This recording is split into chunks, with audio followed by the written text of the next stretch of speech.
today's lecture. Good afternoon, praise the Lord. I'm lecturer Nsimadan, and I will take you in business law. So you are welcome. I hope you are still safe. Make sure that you remain safe. And I beg most of you to join e-learning so that we are not left behind. We should be at par with others.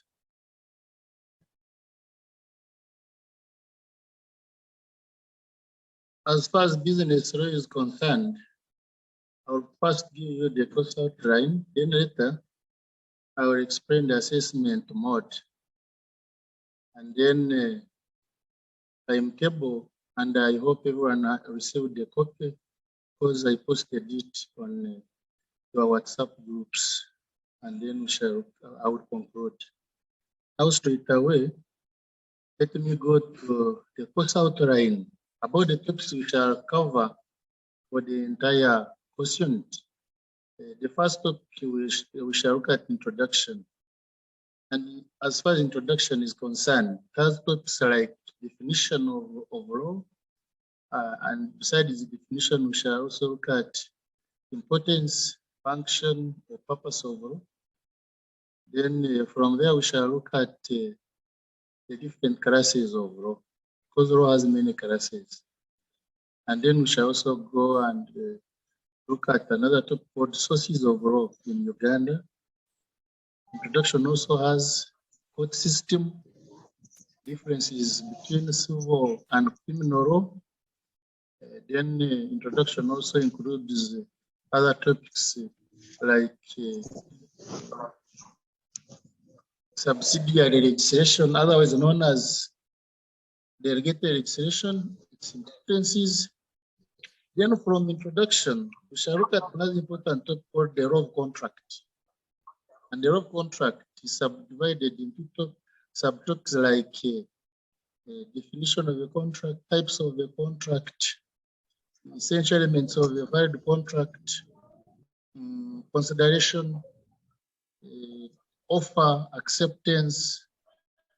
Then we shall also look at remedies for the breach of a contract, discharge of a contract, evitating factors to a contract.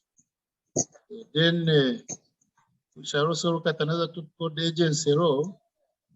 And last but not the least, we shall look at partnership.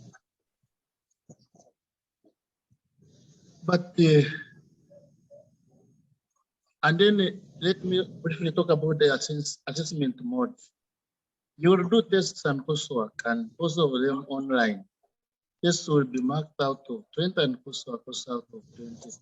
And the examination is still pending till reopening of institutions. Then the final examination, you will do it out of 60. Therefore, straight away, let me go to the introductory part and we look at the meaning of law. What is law? You know, if I define law, law is part of society. It is part of everyone's life. There is no society which can exist without law. In the past years, where there were no law or statutes, where there was no written law, society had unwritten laws that governed it. That is what unwritten law is, what we call customary law. That means even before the introduction of written law, societies previously had their own norms, had their own customs, which we call customary law. Therefore, law is part and parcel of society. There is no society which can exist without a set of laws. Therefore, what is law? Law can be simplified as binding rules made by a recognized authority to regulate relationship between people in a given. The key word is in the definition of law. One of the key words is binding, meaning that once the rules and the regulations have been put in place, all the members of the society must abide by the rules and regulations, whether you want it or not, by crook or hook. That that means that there's no one above the law. Binding rules. And why do we say made by a recognized authority? Not every authority is mandated to make laws. For instance, in Uganda, the authority mandated to make laws under Article 71, Section 1, and Article 79, Section 1 of the Constitution. It is the Parliament of Uganda with the mandate to enact laws on behalf of the people. That means that Parliament has the mandate. It is not any authority that makes laws. Therefore, law is defined as binding rules made by a recognized authority to regulate the relationship between the people in a given community. And these laws emanate from acts of parliament. An act of parliament, it means a law which has been passed by parliament. And also from the different customs, because as I have already explained, we have customary law. And it was also there before the introduction of written law, where different societies had their own customs and norms. But the customary law I'm talking about is still applicable today. For if a court finds that there is no law in the books or in the books to rely upon on an issue, then it refers to the customary law.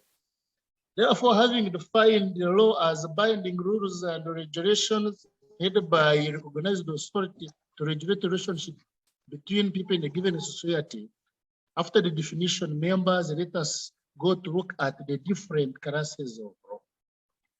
Law has the different classes or types. The first one is called the public law.